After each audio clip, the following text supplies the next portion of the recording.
Hello, my name is Ross Brierley, this is Five for Friday, and the feature on Racing TV this weekend, of course, is Future Champions Festival at Newmarket. By the time you watch this on Friday night, we'll have already crowned 3 winners on the Rolling Mile, and we'll have 3 more group-winning juveniles tomorrow to go to war with.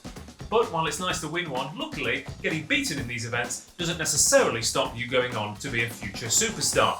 Similar in a way that back in my 20s, I really wanted to grow a beard. But it's not until now, at the age of 37, that I've managed to develop this luscious, Brian Blessed-esque facial hair. Ooh. What are you laughing at? This is a beard. This is a beard. Anyway, my point is that those who come up short this weekend can console themselves with the knowledge that they could still go on to Group 1 glory in the future. If anything, it might actually be a bit of a benefit. So this week's Five for Friday brings you the top 5 horses over the past 10 years who didn't win at the Future Champions Festival. Before Potash was the barnstorming ball of speed we knew and loved, he was a quirky yet talented juvenile who was beaten comfortably into 3rd place behind Johnny Portman's Mrs. Danvers in the Cornwallis. It was a mixed start for the future Shadwell superstar, a unexpected yet impressive winner on debut, beaten out of sight in the Windsor Castle, beaten in a handicap as well, and then he came here, did too much wrong in the early stages, booted out to his right, showed way too much early pace and didn't get home out of the dip. However, 12 months later he won the Abai by half the track with Group 1 winners back in 2nd and 3rd, and he became the go-to sprinter of his generation. Next up, it's the Filly's Mile, and whilst the likes of Love, Mother Earth and Snowfall were beaten in this race before going on to bigger and better things for the boys from Ballydoyle, the best of the bunch was undoubtedly the one and only Magical. The daughter of Irish 1000 Guineas winner Halfway to Heaven was sent off a well-fancied favourite for this event after a luckless defeat at Longshot at the Arc meeting 2 weeks prior. But she was drawn on the outside, got no cover and faded to finish 4th behind Lawrence.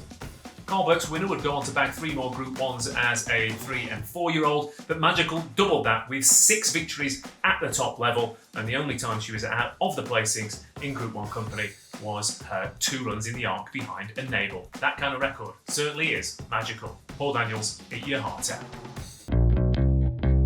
The Zetland Stakes is another race with an illustrious list of top, chop horses, as Harry Redknapp would say, getting beaten in this event before going on to bigger and better things. The likes of Defoe, Subjectivist and DXB would all go on to lead illustrious careers at the top level, but they can't really match the 2020 beaten favourite Kiprios, who came unstuck in this event, but we all know what he's done since.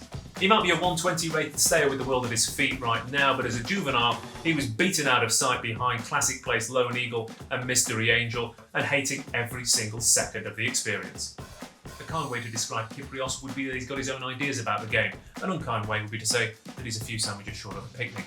But his 2-year-old season was a win, then a heavy defeat. His 3-year-old season, a win, and then a heavy defeat. But, much like my ability to grow a thick, luscious beard, he got going in the end. And this season, it's been win after win. 6 on the bounce, culminating in that devastating success in the Cadran.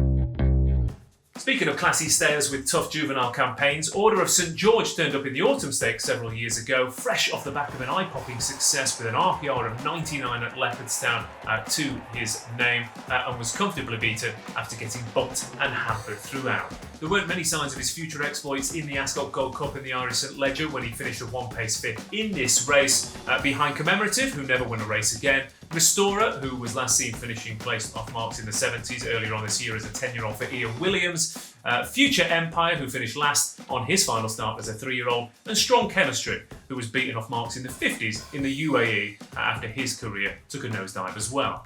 A year later, of course, he would win the Irish St Leger by just as many lengths as I've got bristles on my chin, 11 to be exact, and of course he would end his career with a reverse Ted Rogers rating of 123. Impressive stuff. And finally, of course, there was a time when any talented 2-year-old had to be moulded into a potential Guineas contender, even after the Commonwealth Cup was introduced. And that's what happened with Blue Point in the Dewhurst several years ago for the boys in blue.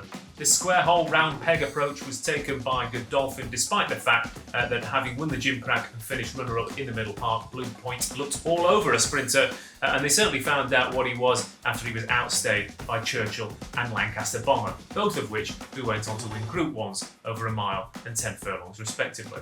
Still, it took him a while to get going, proving that it's not just stayers who come unstuck in these events, but also those of a speedier disposition. Blue Point wouldn't win the King's Stand until he was 4 years old, but then notably bowed out with a dual win at Royal Ascot, taking the King's Stand and the Platinum Jubilee in the space of 4 days. So remember, if your fancy doesn't cut it at 2, it doesn't mean that their future isn't bright. Speaking of cutting it, that brings this week's 5 for Friday to an end. I'll see you next week. I'm off for a shave. Shouldn't take too long.